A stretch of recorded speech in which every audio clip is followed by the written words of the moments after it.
بسم اللہ الرحمن الرحیم۔ محترم ناظرین، السلام علیکم۔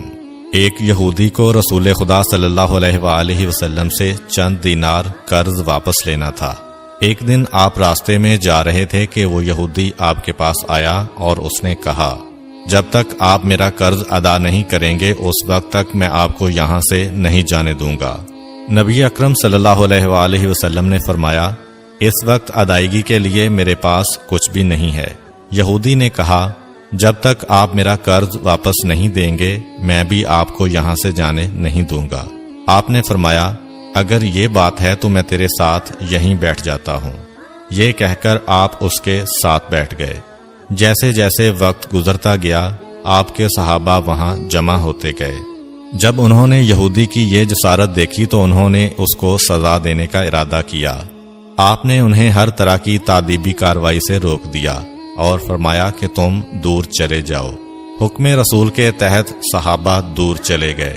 سورج لمحہ بلمحہ گرم ہو رہا تھا اور اس کی تپش سے آپ کو اذیت پہنچ رہی تھی، یہاں تک کہ آپ کے چہرہ اطہر سے پسینہ بہنے لگا۔ اس کے باوجود آپ نے کسی طرح کے غصہ کا اظہار نہ کیا اور کوئی سخت جملہ نہ کہا۔ آپ سارا دن وہیں بیٹھے رہے اور ظہر، عصر اور مغرب و عشاء کی نمازیں وہیں پڑھیں۔ پھر رات چھا گئی۔ آپ نے رات بھی وہیں بسر کی اور فجر کی نماز بھی وہیں پڑھی۔ صحابہ یہودی کو ڈرانے دھمکانے لگے۔ آپ نے فرمایا، تم اس سے یہ کیسا سلوک کر رہے ہو؟ صحابہ نے کہا، یا رسول اللہ، اس کی یہ جرت کہ آپ کو یرغمال بنا کر اپنے پاس بٹھا لے۔ آن حضرت صلی اللہ علیہ وآلہ وسلم نے فرمایا، اللہ نے مجھے اس لیے نہیں بھیجا کہ میں کسی ہم پیمان یا کسی اور پر ظلم کروں۔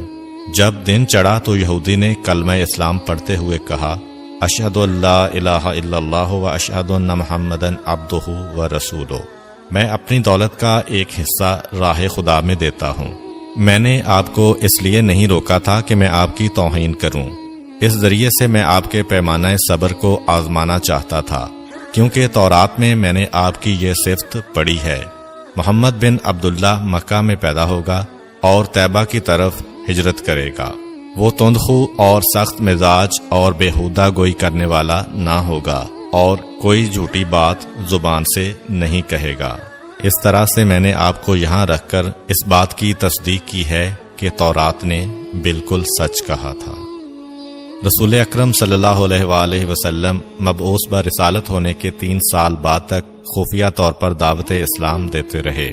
اس کے بعد اللہ تعالیٰ نے آپ کو حکم دیا کہ آپ کھل کر اللہ کا پیغام پہنچائیں اور لوگوں کو خدا کی طرف دعوت دیں۔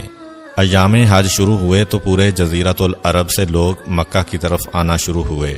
نبی اکرم صلی اللہ علیہ وآلہ وسلم کوہ صفا پر چڑھے اور آپ نے بلند آواز سے فرمایا، لوگو، میں اللہ کا رسول ہوں، تم اللہ رب العالمین پر ایمان لے آؤ۔ لوگ آپ کی طرف متوجہ ہوئے اور انہوں نے تعجب سے یہ اعلان سنا اور سب کی خواہش ہوئی کہ وہ اعلان کرنے والے کو دیکھیں۔ پھر آپ صفا سے اتر کر مروہ آئے اور وہاں پر بھی آپ نے 3 بار یہی اعلان کیا۔ جب ابو جہل نے آن حضرت صلی اللہ علیہ وآلہ وسلم کا یہ اعلان سنا تو اسے سخت غصہ آیا۔ اس نے زمین سے ایک پتھر اٹھا کر آپ کی پیشانی پر مارا، جس سے آپ کی پیشانی زخمی ہو گئی، خون بہنے لگا اور آپ کا پورا چہرہ لہو لہان ہو گیا۔ اس کے بعد تمام مشرکین آپ کو پتھر مارنے لگے۔ نبی اکرم صلی اللہ علیہ وآلہ وسلم مجبور ہو کر کوہ ابو قبیس پر چڑھ گئے اور ایک چٹان کے پیچھے جا کر چھپ گئے۔ مشرکین نے بھی آپ کا تعاقب کیا لیکن آپ انہیں کہیں دکھائی نہ دیے۔ ناکام و نامراد ہو کر انہیں واپس آنا پڑا۔ اسی اثناء میں ایک شخص نے حضرت علی علیہ السلام کو اس واقعہ کی اطلاع دی اور کہا کہ میرا خیال یہ ہے کہ محمد مارے جا چکے ہیں، نعوذ باللہ۔ یہ سن کر حضرت علی علیہ السلام کو شدید دکھ ہوا اور آپ ام المومنین حضرت خدیجہ الکبریٰ سلام اللہ علیہ کے پاس آئے اور ان سے کہا، میں نے سنا ہے کہ مشرکین نے رسول خدا صلی اللہ علیہ وآلہ وسلم پر سنگ باری کی ہے اور بعض لوگوں کا یہ گمان ہے کہ نبی اکرم شہید ہو گئے ہیں۔ آپ روٹی پانی اٹھائیں اور میرے ساتھ انہیں تلاش کرنے کے لیے چلیں، ممکن ہے ہمیں ان کا کہیں نشان مل جائے۔ آپ وادی پر نظر رکھیں اور میں پہاڑ کے دامن میں آپ صلی اللہ علیہ وآلہ وسلم کو تلاش کرتا ہوں۔ آپ روتے ہوئے آگے بڑھے اور آپ کہہ رہے تھے، یا رسول اللہ، ہمیں جواب دیں، آپ کہاں ہیں؟ میری روح آپ پر قربان، آپ کس وادی میں بھوکے پیاسے ہیں؟ آپ نے مجھے اپنے ساتھ کیوں نہ لیا تھا؟ حضرت خدیجہ رو رو کر فریاد کر رہی تھیں، کوئی ہے جو نبی مصطفیٰ کی مجھے خبر دے؟ کیا کسی نے انہیں دیکھا ہے جو مجھے ان کے متعلق بتلائے؟ اس وقت جبریل امین علیہ السلام رسول خدا صلی اللہ علیہ وآلہ وسلم پر نازل ہوئے۔ ان کے پیچھے ملائکہ کی بہت سی صفیں تھیں۔ انہوں نے آن حضرت صلی اللہ علیہ وآلہ وسلم سے کہا، خداوند جبار نے ہمیں آپ کے فرمان کی تعمیل کے لیے بھیجا ہے۔ اگر آپ چاہیں تو ہم اس قوم کو تباہ کر دیں گے اور ان کا دنیا میں کہیں نام و نشان تک دکھائی نہ دے گا۔ رحمت للعالمین نے فرمایا، میں نبی رحمت بنا کر بھیجا گیا ہوں، میں عذاب و انتقام کا حامی نہیں ہوں۔ پروردگار میری قوم کو معاف کر دے، وہ مجھے جانتے نہیں ہیں۔ جبریل امین علیہ السلام نے آن حضرت صلی اللہ علیہ وآلہ وسلم سے کہا، خدیجہ سلام اللہ علیہا آپ کو تلاش کر رہی ہیں۔ خدیجہ کے رونے نے آسمان کے فرشتوں کو رلا دیا ہے، آپ انہیں جواب دیں، خدا کی طرف سے اور ہماری طرف سے انہیں سلام پہنچائیں اور انہیں جنت کی بشارت دیں۔ نبی اکرم صلی اللہ علیہ وآلہ وسلم نے خدیجہ و علی کو صدا دی اور انہیں اپنے پاس بلایا۔ دونوں شخصیات آپ کی خدمت میں حاضر ہوئیں۔ انہوں نے آپ کی پیشانی پر پٹی باندھی اور گھر لے آئے۔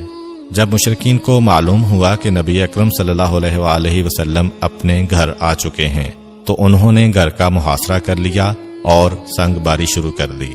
حضرت علی علیہ السلام اور حضرت خدیجہ سلام اللہ علیہا آپ کا دفاع کرنے لگے۔ جب سنگ باری میں معمولی سا وقفہ ہوا تو حضرت خدیجہ گھر سے نکلیں اور انہوں نے چیخ کر کہا، فرزندان قریش، کیا تم سے حیا رخصت ہو گئی ہے؟ تم اپنے قبیلہ کی معزز اور محترم خاتون کے گھر پر سنگ باری کرنے لگے ہو۔ اگر تمہیں خدا کا خوف نہیں ہے تو دوسرے لوگوں کو اپنے اوپر ہنسنے کا موقع نہ دو اور اپنے لیے ہمیشہ کی ذلت و بدنامی تو نہ خریدو۔ جب مشرکین نے حضرت خدیجہ سلام اللہ علیہا کی گفتگو سنی تو ندامت کے مارے ان کے سر جھک گئے اور وہ شرمندہ ہو کر اپنے گھروں کو چلے گئے۔ نبی اکرم صلی اللہ علیہ وآلہ وسلم نے دعوت اسلام کا آغاز ان روح فرسا واقعات کے ساتھ کیا تھا۔